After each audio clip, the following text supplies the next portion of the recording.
السلام عليكم ورحمة الله وبركاته.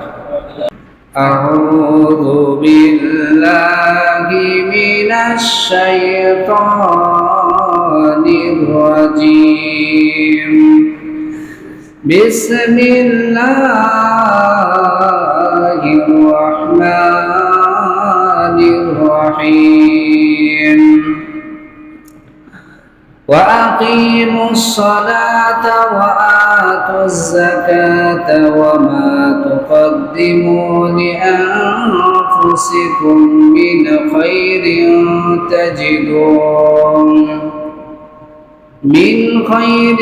تجدوه عند الله إن الله بما تعملون بصير.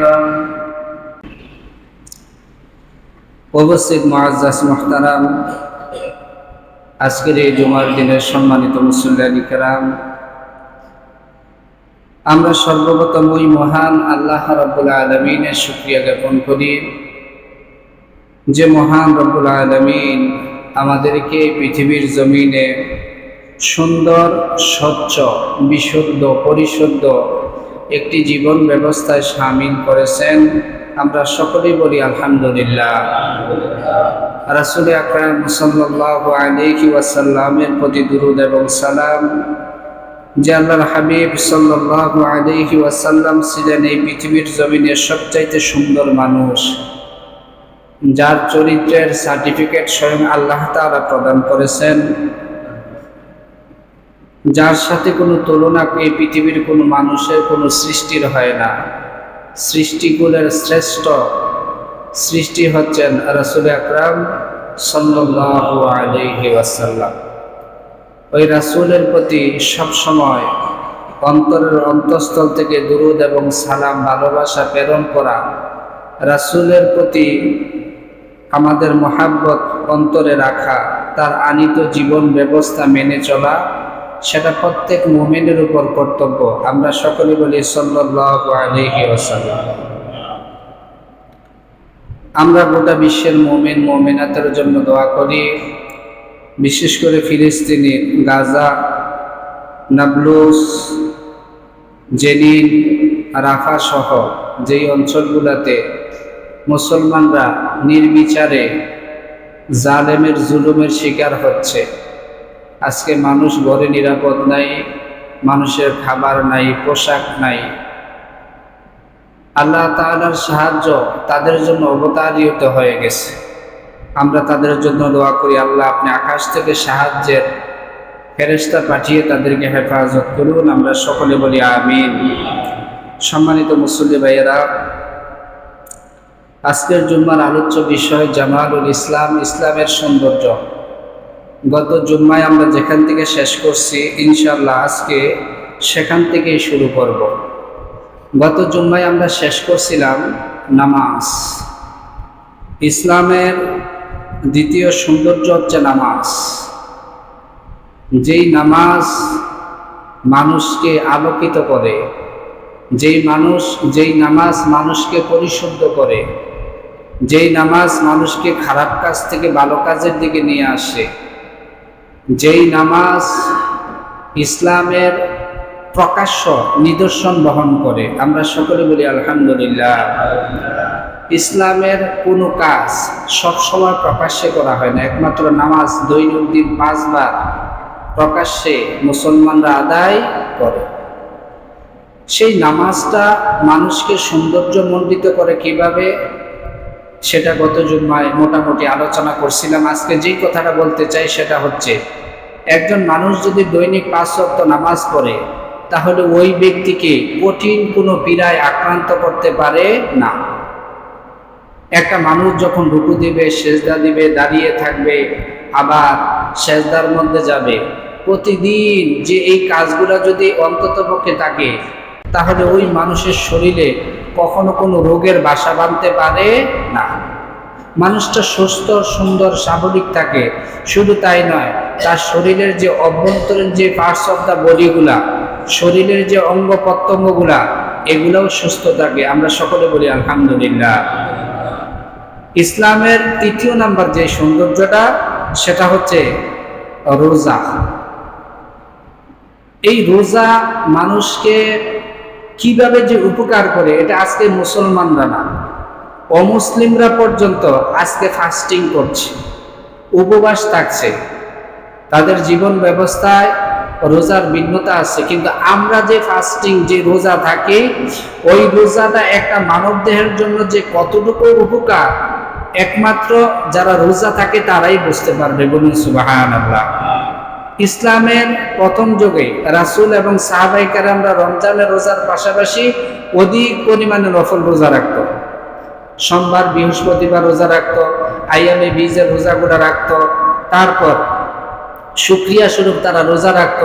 কোনো একটা বিজয় যখন তাদের হইতো তখন তারা রোজা রাখত। আর এই রোজাটা আল্লাহ স্বয়ং কোরআনেই বলেছেন এটা মানুষের জন্য কল্যাণকর। বলুন সুবহানাল্লাহ।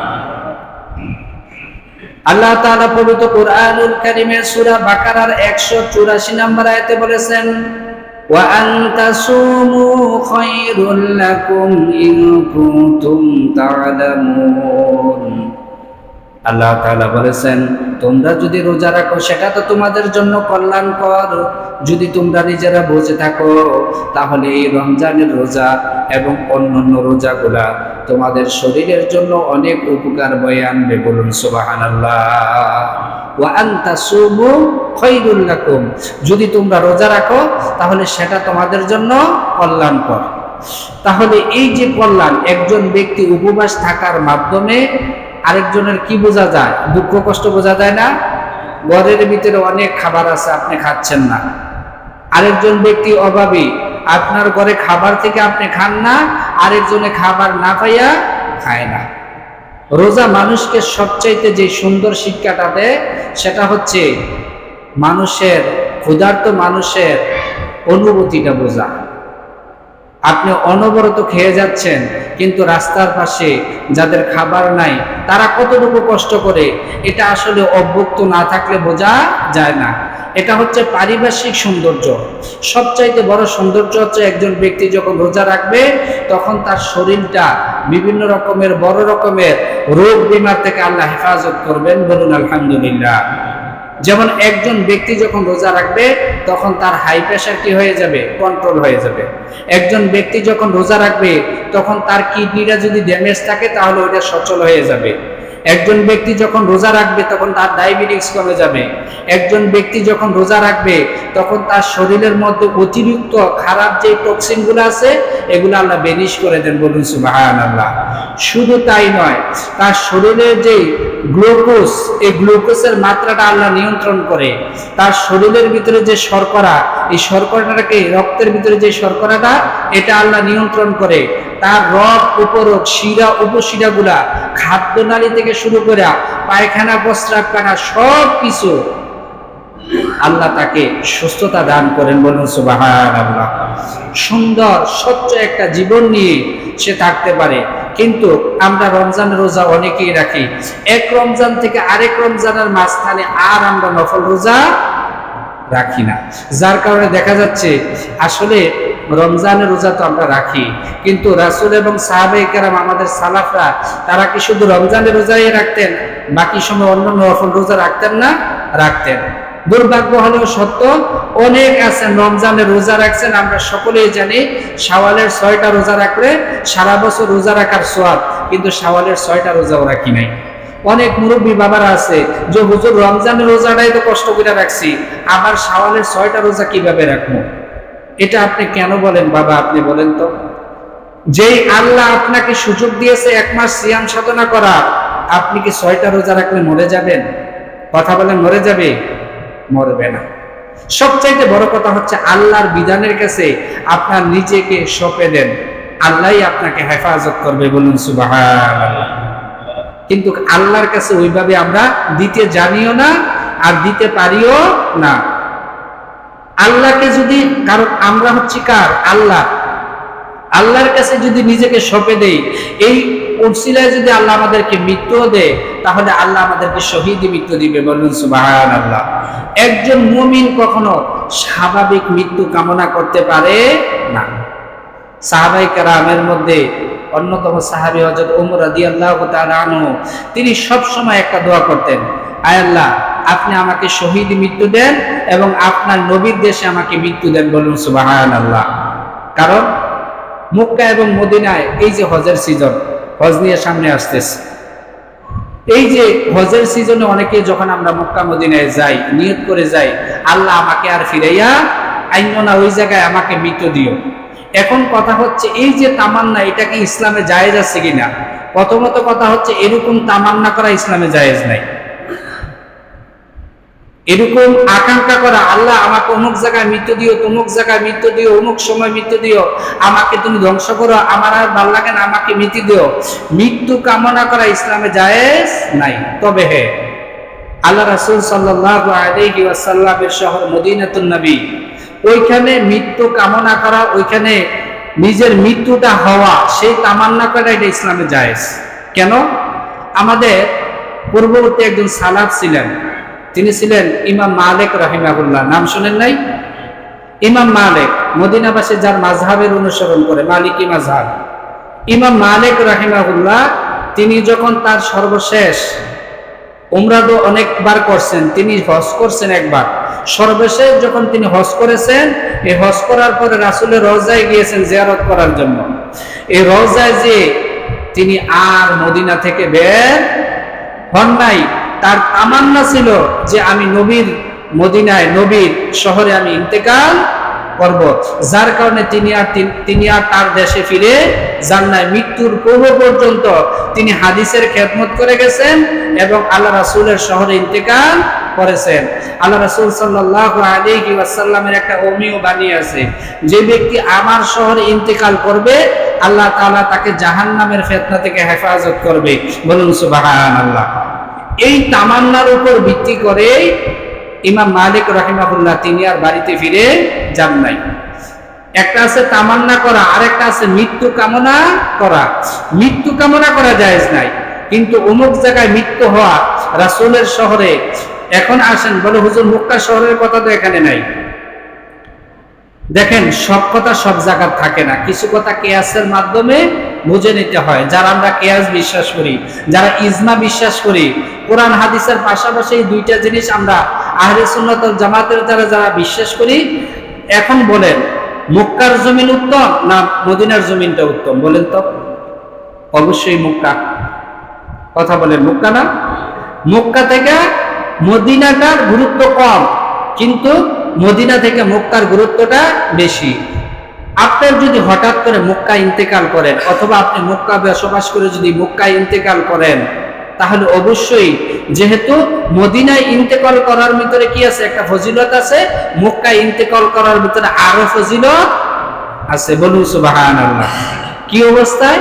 ইবাদতরত অবস্থায়, ঈমান থাকা অবস্থায়, ইসলামকে পালন করার অবস্থায়। মক্কায় অনেক ব্যক্তি আছে নামাজ পড়ে না, আছে না? অনেক ব্যক্তি আছে নামাজ পড়ে না, হক হালাল বাসে না। সে ওই ব্যক্তি যদি মক্কা ইন্তেকাল করে, ওই ব্যক্তিকে ফাসিক, ফুসিকি অবস্থায় ইন্তেকাল করেছে। মুমিন অবস্থায়, পরিপূর্ণ মুসলিম অবস্থায় ওই ব্যক্তি ইন্তেকাল করেন নাই। তাহলে যেই গুরুত্বটা, যেই মহত্বটা, যেই বরকতটা মক্কা এবং মদিনায় ইন্তেকাল করার মাধ্যমে আছে, এই বরকতটা তিনি পাবেন না। তাহলে একটা নির্দিষ্ট জায়গায় মৃত্যু কামনা করা, এটা মৃত্যু তামান্না করা, নিজের ভিতরে এটাকে পালন করা, এটা দোষের না, বিশেষ করে মদিনা এবং মক্কায়।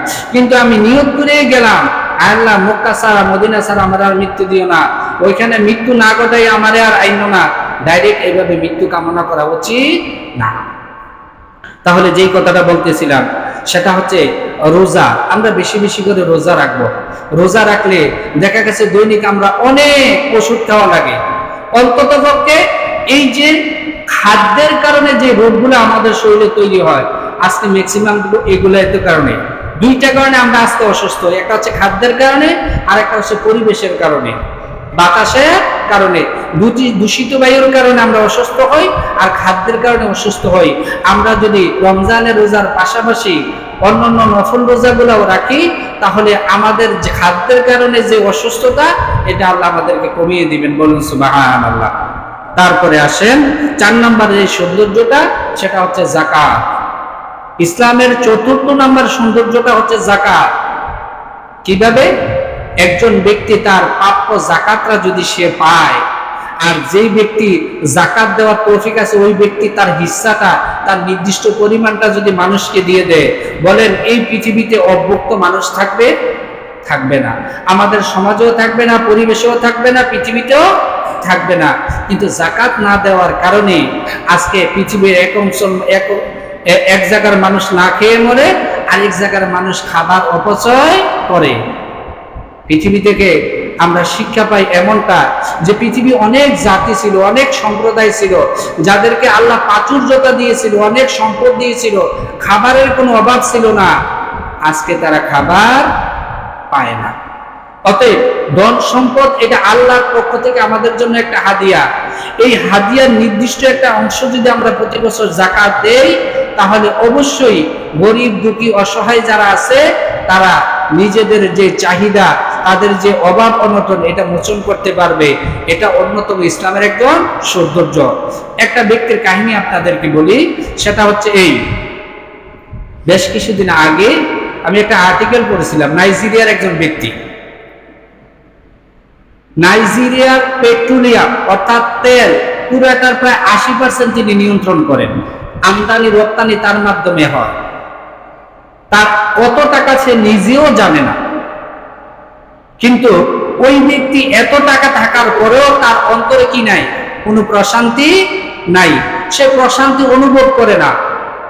তার জীবনটাকে সে সুন্দরভাবে, এত টাকা যা চায় তাই সে করতে পারে, এমন কোনো দেশ নাই, এমন কোনো স্থান নাই সে ভ্রমণ করে নাই। কিন্তু দুর্ভাগ্য হলেও সত্য, তার অন্তরে কোনো প্রশান্তি নাই। একদিন তার বন্ধুর কাছে সেই বিষয়টা শেয়ার করলো।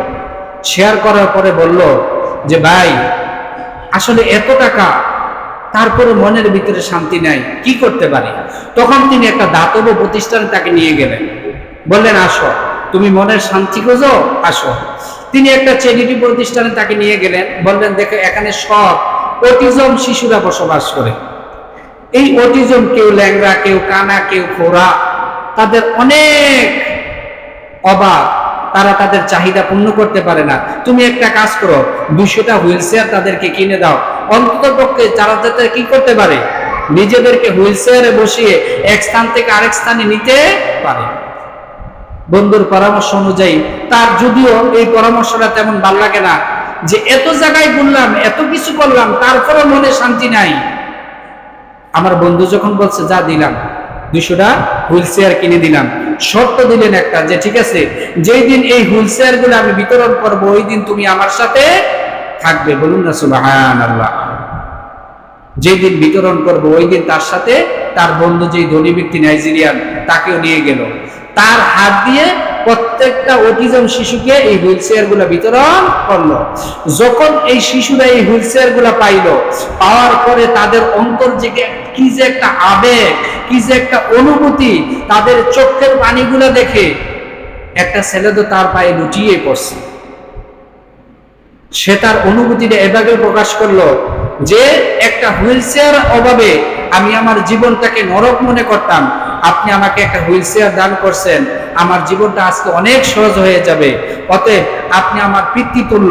সে পায়ে ধরে যখন এই কথাটা বলল, বলার সাথে সাথে তার অন্তরের ভিতরে এমন একটা অনুভূতি তৈরি হইল, সে তার বন্ধুর সাথে বলল, জীবন অনেক ক্ষেত্রে টাকা ব্যয় করছি, অনেক জায়গায় যেয়েছি, আজকে মনের ভিতরে যে প্রশান্তিটা পাইছি, আল্লাহর কসম করে বলি আমি জীবনে এমন কোনো প্রশান্তি পাই নাই। বলুন সুবহানাল্লাহ।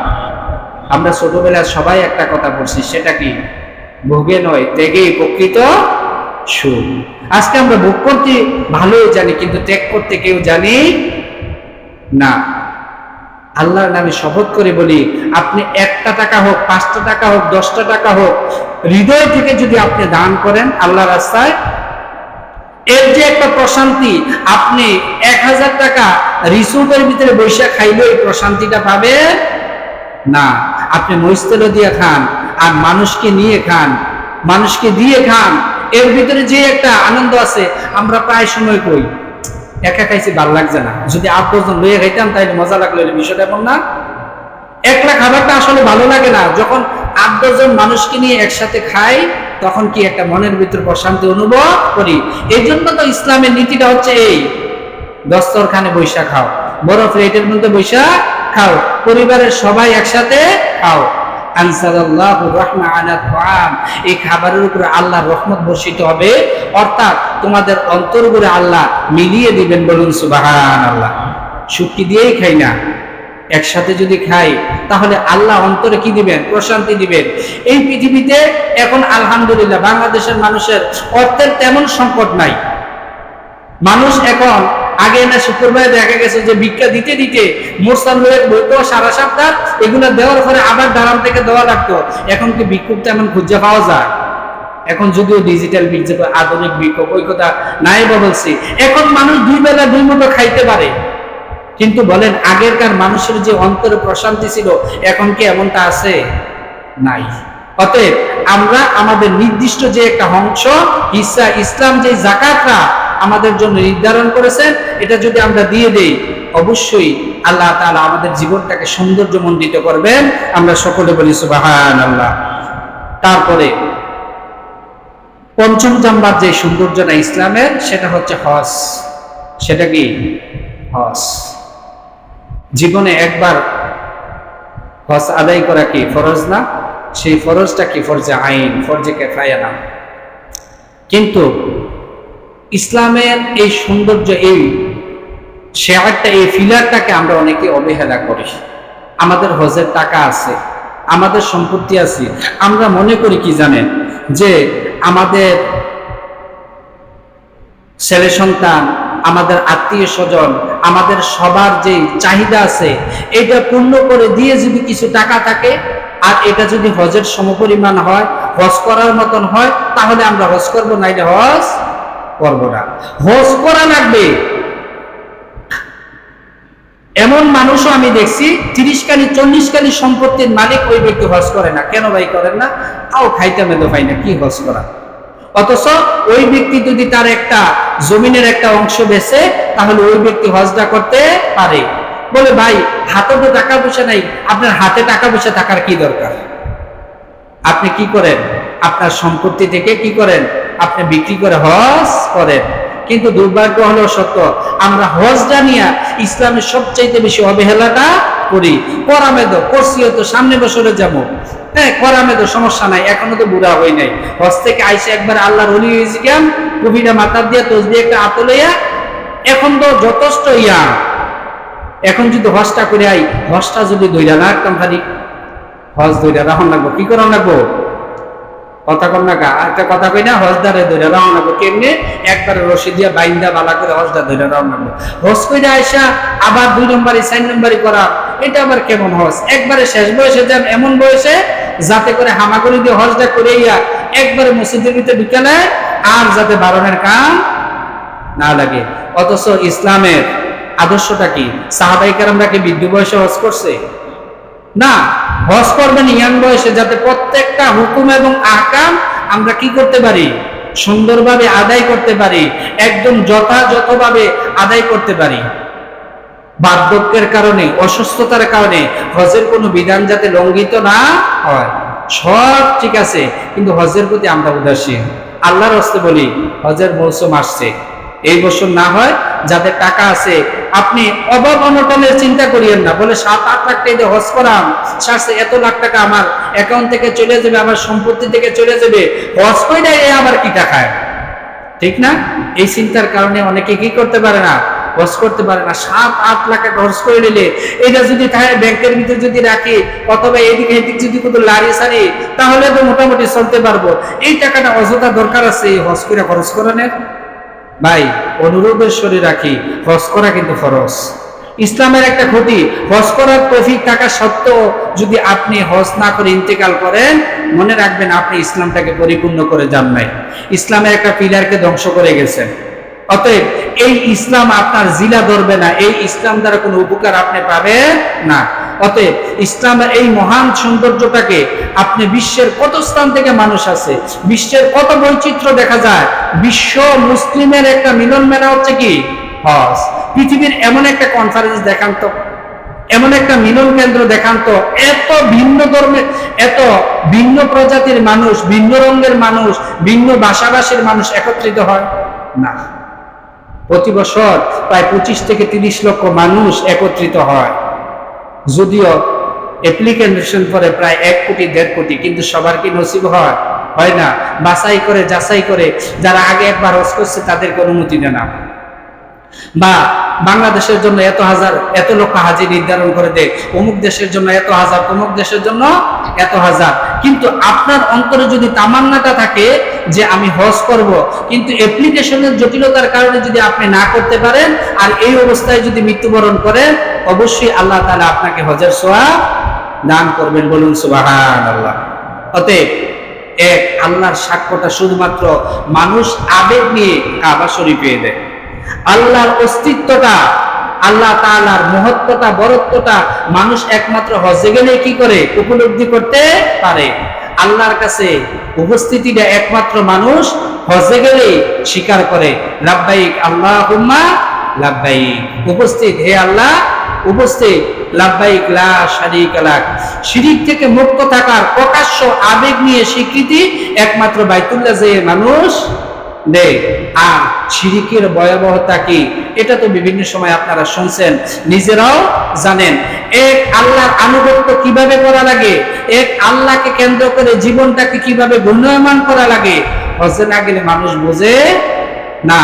পৃথিবীর মুসলমানদের ভ্রাতৃত্বটা কত সুদৃঢ়, ইন্নামাল মুমিনুনা ইখওয়া, মুসলমানরা পরস্পর ভাই ভাই, এটা হজে না গেলে বোঝা যায় না। সম্মানিত উপস্থিতি, অতএব আসুন, যাদের হজ করার সামর্থ্য আছে আর বিলম্ব নয়, অর্থের চিন্তা নয়, মরে গেছে কাকে দিব, ছেলে সন্তানকে দিয়ে যাব, বিশ্বাস করেন ভাই 10টা টাকাও দান করবে না, 10টা টাকাও দান করবে না। করলে সে নিজের নামে করবে, আপনার নামে সে 10টা টাকাও দান করবে না। করবে 1 মাস 2 মাস 1 বছর 2 বছর, তারপর আপনাকে মনেই রাখবে না।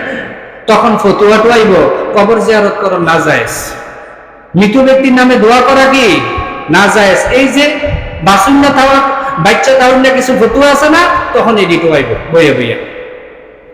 আল্লাহ তাআলা আমাদেরকে সঠিক বুঝ দান করুন, আমরা সকলে বলি আমিন। সম্মানিত উপস্থিতি, তারপরে ইসলামের অন্যতম আরেকটা সৌন্দর্য হচ্ছে, সেটা হচ্ছে খাদ্যাভ্যাস। যা পাই তা খাওয়া যাবে না। রাসূল সাল্লাল্লাহু আলাইহি ওয়াসাল্লাম হাদিসে কি বলেছেন, যে তুমি যখন খাবার খাবা তখন তুমি পেটটাকে কয়টা ভাগ করবা? সবাই বলেন কয়টা ভাগ? 3টা ভাগ করবা। একটা ভাগ খাবার দ্বারা পূর্ণ করো, আরেকটা ভাগ পানি দ্বারা পূর্ণ করো, আরেকটা ভাগ কি করো? খালি রাখো। কিন্তু আমরা 3 ভাগ পূরণ করে যদি পারি, তাহলে আরো কয়েকটা ভাগ হাইরিং করে খাই, ঠিক না? খাইতে খাইতে একবার দুঃখ পর্যন্ত, তারপরে লগে একটা কি মারি, গ্যাস্ট্রিকের ট্যাবলেট মারি, যাতে করে এরিয়ার উপরে মন না আইয়ে নিচের মন যায়। আজকে দেখেন, আমরা বিশেষ করে আজ থেকে 10 বছর আগেও বাংলাদেশের মানুষ এত মোটা ছিল না। আজকে দেখেন অমুসলিম থেকে মুসলমানরাই মোটা বেশি। তার কারণ কি? আমরা অতিরিক্ত খাই। বিশেষ করে রমজান মাস আছে মানুষের কিসের যাকাত নেওয়ার জন্য? শরীরের যাকাত নেওয়ার জন্য। মানুষ রমজানে বেশি মোটা হয় এখন।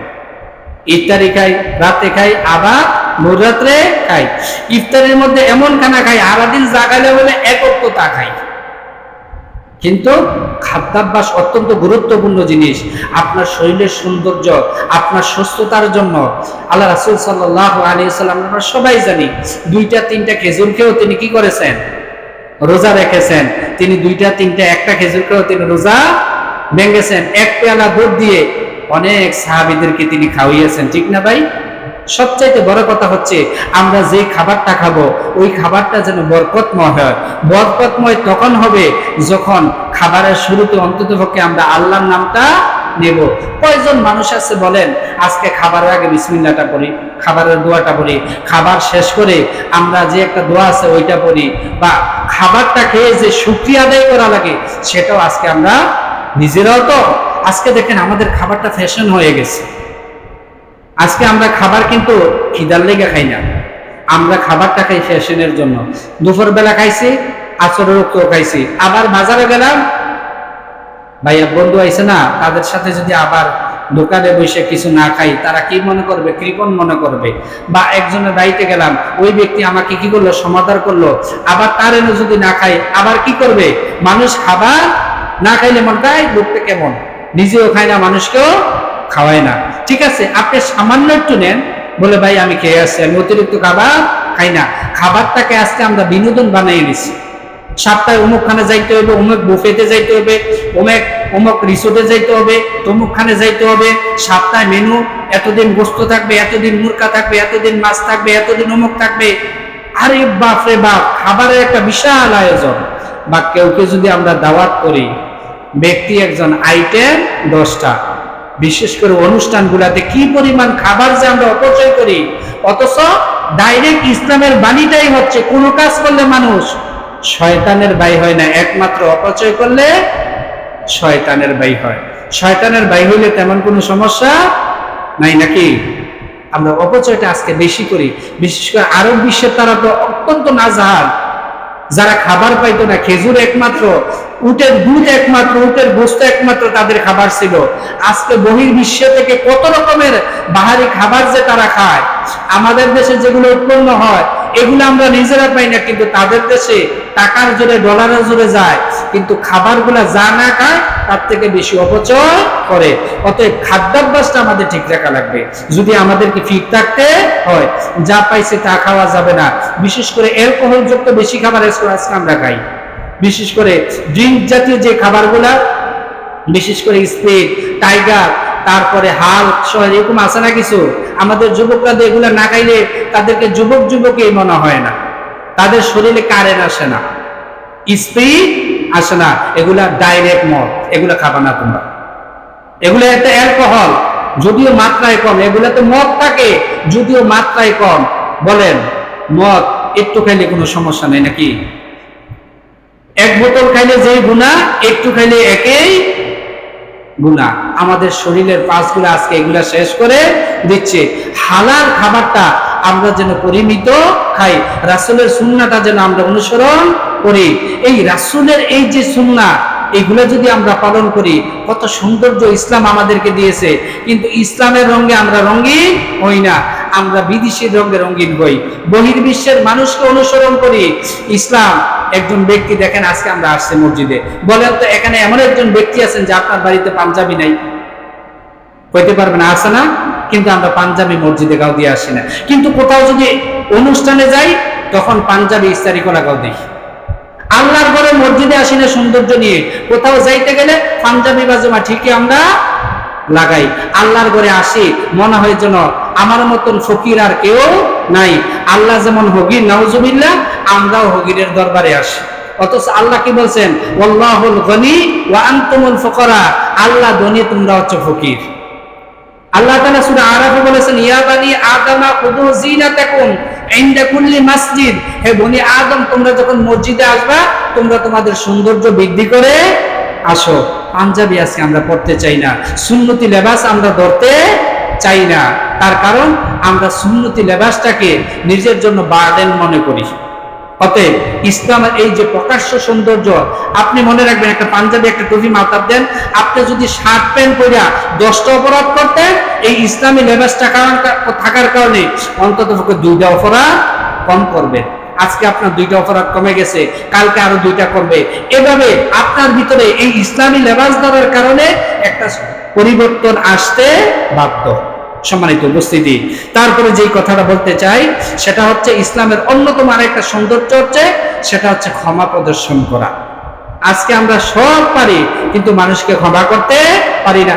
স্বাভাবিক একজন ব্যক্তি আমার দিকে আর চোখে তাকাইছে, এই তো হিংসা আমার শরীরটা পুড়েছে, কি রেতে আমার দিকে এমন সারা গেল। আর একটা কথা কইলে তো সারছে, তাকে আমরা 10টা কথা শুনিয়ে দেই। আর একটা আঘাত যদি ওই ব্যক্তি করে, তাহলে তার 14 গোষ্ঠী পর্যন্ত না ফিরতে পারলে আমার শরীরের রক্তটা ঠান্ডা হয় না। অথচ ইসলাম প্রচার কি তরবারির মাধ্যমে হয়েছে? বলেন সবাই, বলেন না ভাই সবাই? ইসলাম প্রচার কি তরবারি দিয়ে হয়েছে? হয় না। ইসলাম প্রচার হয়েছে আদর্শ দিয়ে, ক্ষমা প্রদর্শনের মাধ্যমে। কত নির্যাতন, কত অত্যাচার রাসূলকে করছে দীর্ঘ কয়টা বছর? প্রায় 21টা বছর। ফতে মক্কা হয়েছে কত হিজরিতে? 8ম হিজরিতে না? রাসূল সাল্লাল্লাহু আলাইহি সাল্লামের নবুয়তের 21টা বছর কম নির্যাতন মক্কার কাফেররা করে নাই, কিন্তু একটা ফুলের টোয়া দিছে।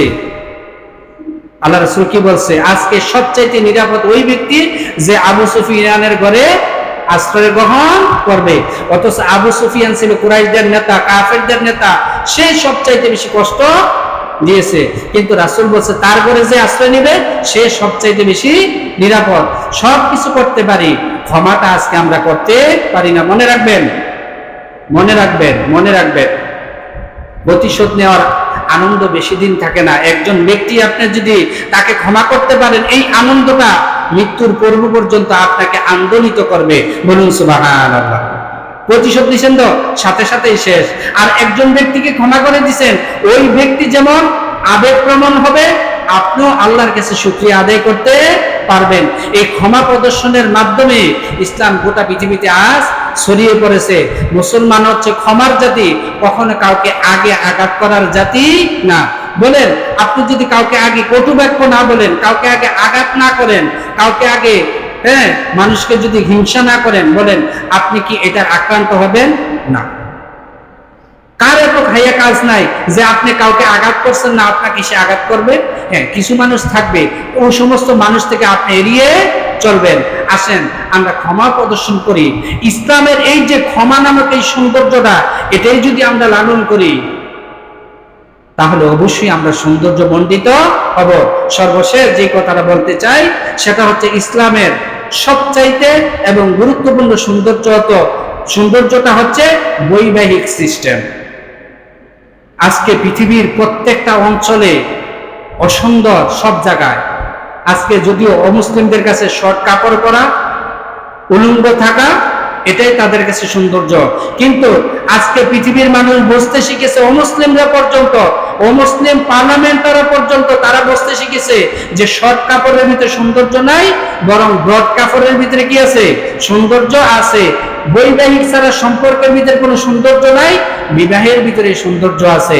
বলুন সুবহানাল্লাহ। অতএব আমরা আমাদের উপযুক্ত যারা আছে, আমাদের বিবাহ করার যাদের সামর্থ্য আছে, আমরা বিবাহ করে নেব, আমরা বিবাহ দিয়ে দেব।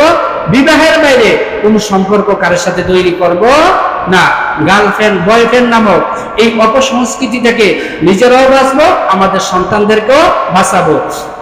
আশঙ্কার বিষয় হচ্ছে কি জানেন, আমাদের যুবকরা গার্লফ্রেন্ড বয়ফ্রেন্ড তারা তাদের বয়সের কারণে একটা যুক্তিকতা জায়েজ, আমি সেটা বলি না, ফালাইয়া রাখলাম একটা বিষয়, কিন্তু আজকে মুরব্বীরা যারা বিবাহিত মানুষ, তারা পরকীয়ায় এমন সয়লাভ, আজকে পরিবারগুলো ধ্বংস হয়ে যাচ্ছে। জামাই বিদেশ থাকে, পাশের বাড়ি ভাইয়ে শুরু করছে বিডির লোকে। এই পরকীয়া নামক এই ভাইরাস, এমনকি 5 ওয়াক্ত নামাজ পড়ে এমন তথ্য পর্যন্ত আসে, ওই ব্যক্তি আরেকজনকে কি করে? অমুক বেডিকে মোবাইলে ডিস্টার্ব করে। সম্মানিত উপস্থিতি, এই বিবাহ যার সাথে আল্লাহ আমাকে দিয়েছেন তাকে নিয়ে সন্তুষ্ট থাকি না। আমার যদি বিদেশ গেলে আমার স্ত্রী যদি নিরাপদ থাকবে না, তাহলে আপনার বিদেশ যাওয়ার দরকার নাই। এত টাকা পয়সা কিসের দরকার? আপনি দিন আনে দিন খান আপনার স্ত্রীকে নিয়ে থাকেন। আপনি যদি বিদেশ গেলে আপনার চরিত্র নষ্ট হয়ে যাবে, আপনি দৃষ্টি ছেড়ে গেলে যদি আপনার চরিত্র নষ্ট হয়ে যাবে, আপনার স্ত্রী ছাড়া থাকে, আপনার স্বামী ছাড়া থাকলে যদি আপনার চরিত্র নষ্ট হয়ে যাবে, দরকার নাই স্বামী স্ত্রী একে অপরকে ছাড়া থাকা। তারপরও এই ইসলাম নামক বৈবাহিক এই সৌন্দর্যের বেড়াজাল থেকে যেন আমরা বিচ্ছিন্ন না হই। আল্লাহ তাআলা আমাদেরকে ইসলামের সুশীতল ধারায় সদায় সর্বদাই এই সৌন্দর্য নিয়ে থাকার তৌফিক দান করুন। আমরা সকলে বলি আমিন।